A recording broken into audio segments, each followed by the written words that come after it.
Alright guys, welcome back to yet another review of the review show. Today we're reviewing the G&G ARP-9. So let's start by getting the box open. Alright. First off, you get your G&G catalog. Just includes all the things they sell and all that kind of stuff. Just some some self-promotion. Here you have your ARP-9 manual. I believe it's in 3 or 4 different languages. But here you have the English one, just your basic info about the gun, what to do and what not to do. Alright. Here you have your G&G high cap magazine. It's a polymer magazine. It's pretty decent build. Here on the top you can fill it up with your BBs. And here on the bottom you have your standard winding wheel. Alright, let's get this bad boy out of the box. Alright, so here it is, the G&G ARP-9. It's specially designed for a CQB battle. As you can see, it's really a short gun. On the stock you have two type of versions. You have this one, that's all the way in. And if you press this lever over here, this one, you can pull it out. Oh, give it a little help. And there you go, that's all the way out. It's still, even on all the way out, it's still a really short gun. Now if we take a look at what's on the gun, you have here your some tradings of G&G. Here you have also some more tradings of G&G. It says Gng armament, and then the model combat machine called 6mm AEG. You have your mock bolt release, and here's your selector switch. Right now it's on safe, semi, and full auto. It has an electronic trigger unit, so it's fully electronic, so it performs really well. Also, it has a very short trigger pull, and so it makes up for really quick follow-up shots. If you take a look at the other side, there's not much to see. Just your fake ejection port. If you pull this lever, which is ambidextrous, this slides open, the cap comes off, and if you hold it back, it will reveal the hop-up. It's a rotary style hop-up. It's pretty decent quality. It's a G&G hop-up, so you shouldn't expect any problems with it. Now, if you move to the front of the gun, you have here is an amplifier. This will make the gun really, really loud, but yeah, it's just up to you if you want it or not. I think it works pretty cool. You have a front flip side, which is adjustable in height, just by rotating this dial over here, and it's flip up. Also, you can attach it and detach it with releasing this screw. You have a 22mm rail on top, all the way from the front to the back, so there's a lot of options to put any sights or anything, scope on it, and all that kind of stuff. On the other hand, you have your M-lock rail. It's a real M-lock rail, as you can see on the markings. Also on the other side is a marking, and here it also says M-lock with the numbers. So if you have any M-lock rails, just put it on it for a laser, flashlight. Maybe just a front grip if you want it, but that's up to personal preferences. Now, here is your magazine release. It's it's kind of weird, but yeah, if you get used to it, it works really fine.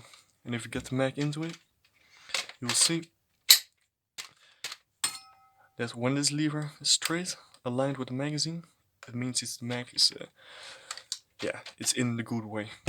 Because this gun really need to give it a good slap, because sometimes you put it in and think like this, oh yeah, it's sturdy, it's in, but it's actually not, because as you can see, the lever is pointing a bit forward, so just give it a slap, and there you go. Now it's aligned with the magazine, and that means it's ready to go. Here we can also see the grip. It's a pistol grip. It has some nice texture to it, not too crazy. You also have some little G&G branding over here, not too big. And on the bottom as well, to enter the motor. The gun itself is completely constructed out of enforced polymer. It's really, really sturdy.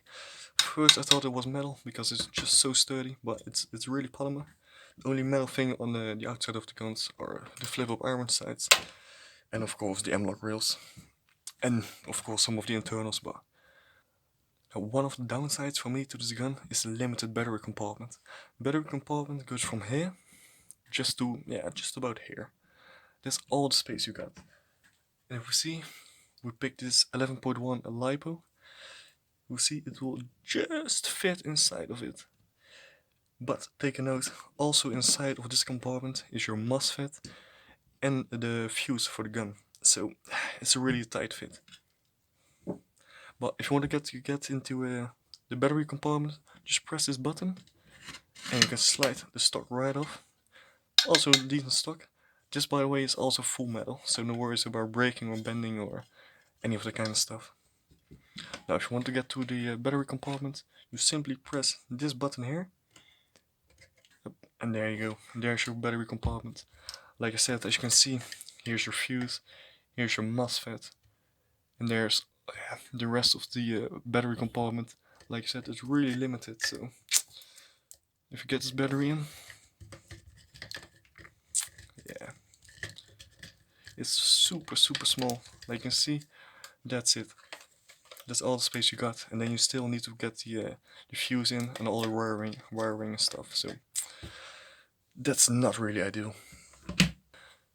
So what I got is the BEU, a battery extension unit from Airtech Studios, and all this does is extends your battery compartment. So all these wiring and stuff will all just fit in nicely. Let's get this out. There you have it. Just, yeah, it's a good quality, just some enforced polymer as well. Here you have your Airtech Studios branding. Now, if you want to get this in, let's first get the battery out. You have this lever over here, which you can compress. Let's put the wiring through it. On the bottom you can see this lever and this little hole right here.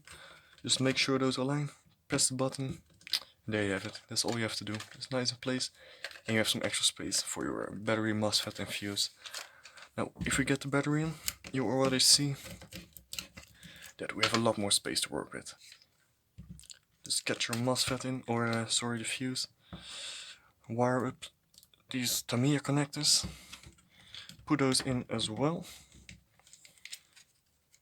Just in the back. And the cap that comes with the gun for the battery unit, it fits also in the extension unit, so no worries about that.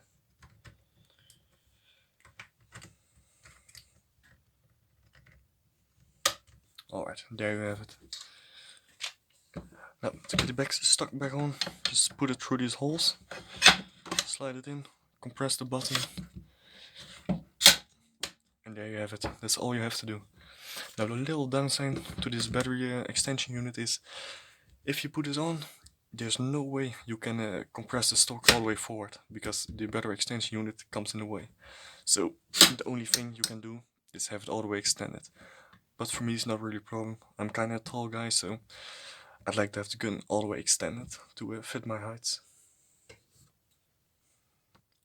Now also available for the ARP-9, and I believe also for the ARP-5x6 is the Gng Drawmag. I already filled this up, so make sure it worked.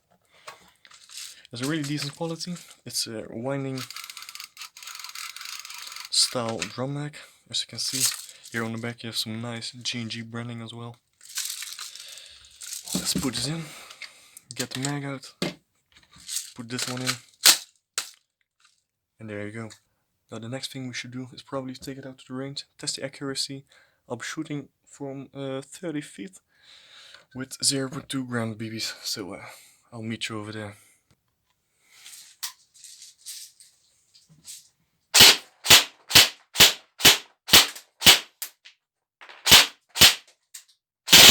Well, as you can see, from 30 feet we all got them, except for these 2, 3, 4, 5 shots.